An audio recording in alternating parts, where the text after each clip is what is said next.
David Abrams of Inner Circle Sports will advise city negotiators and be made available to the Seattle City Council for information on what to look for, ask for and avoid during this round of talks.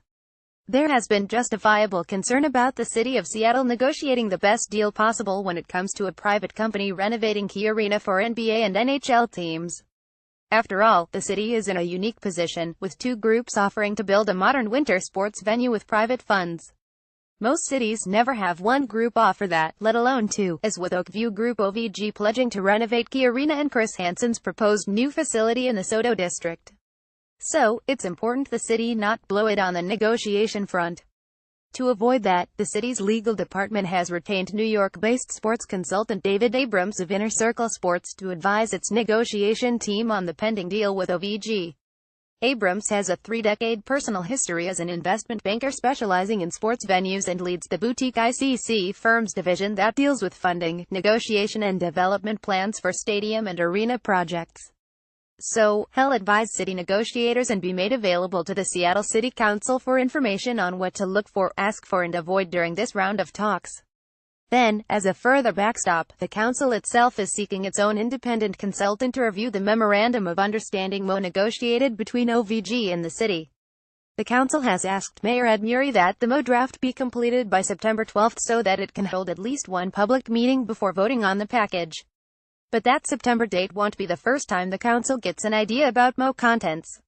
On Monday, the Council's Select Committee on Civic Arenas will hold its first meeting since OVG was selected as the city's designated renovation partner.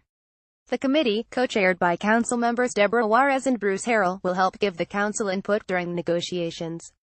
Both branches of government must remain separate, meaning the council can't sit in directly on negotiations, but the idea is to have liaisons incorporate the council's demands into the city's talks with OVG. That way, you won't have Murray's team negotiate one deal, and then the council seek a brand new agreement in September. Once an MO draft is produced, the council's consultant will review it, suggest additions and make sure no funny language was slipped in. This use of consultants is nothing new. The city and council had access to outside consultants during the years it reviewed the SoDo Arena MO struck with Hansen in 2012. What has changed is how this MO is being prepared. The last MO was negotiated mainly behind closed doors between Hansen, former Mayor Mike McGinn and King County Executive Dow Constantine. When that MO was announced in May 2012, the council had no idea what would be in it and had to wait to even be told the identity of Hansen's investors. That secretive start didn't help the local stakeholder situation, with the Port of Seattle, various maritime unions and other professional teams emerging as formidable project opponents. Things are different today. The public has been made aware of OVG's investors, its precise financial plan and its after-construction tax incentives being sought. And it knows this several months before an MO draft is even produced. Key Arena stakeholders like the Uptown Alliance were given input on the pending OVG deal as part of an advisory panel. The Citizens Group expressed reservations about the OVG plan that the city promised to address during negotiations. And to make sure that's not glorified lip service, the council has pledged to ensure the group's concerns about neighborhood parking, transportation, and overall aesthetics are incorporated into the final product.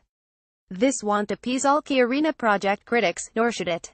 The proof won't come until the final MO is approved, and that can't happen until at least December 4, the day after Hansen's ongoing deal with the city expires. But the concern expressed by some that Hansen's previous MO received far more scrutiny than the pending OVG deal is simply not supported by fact.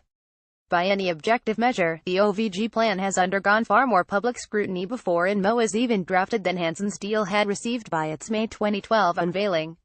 Sure, that scrutiny must continue. And that may, or may not, include a side-by-side council comparison of the OVG offer with Hansen's latest plan in SoDo. Thing is, an effective comparison requires something to actually compare. One problem is Hansen's current plan, like his prior one, requires the city selling him a street to complete his arena land. Then, he needs to acquire a team and bring on additional investors before building. Hansen's surface pledge of an all-private arena sounds great in theory. But any council consultant will take one look and ask how Hansen plans to pay for it. It will seek out fine print details, investor names and ironclad financial guarantees that simply aren't there. Then what this trust me approach didn't fly for Hansen in May 2016 when the council voted down his previous attempt at being sold the street. And it's unlikely to fly now that there's actual arena competition, with investors already lined up and not needing more land or teams to start building. It's one thing to be skeptical about the pending OVG deal, but that skepticism must be applied to all projects equally. After all, the very reason these consultants are getting hired is because nobody, rightfully, is prepared to accept a trust me answer from OVG. The process of exploring a key arena deal is arguably miles ahead of the 2012 backroom talks that led to the Mo and Soto involving up to $200 million in public bond funding. And only via serious comparisons and diligence will city officials avoid blowing that lead.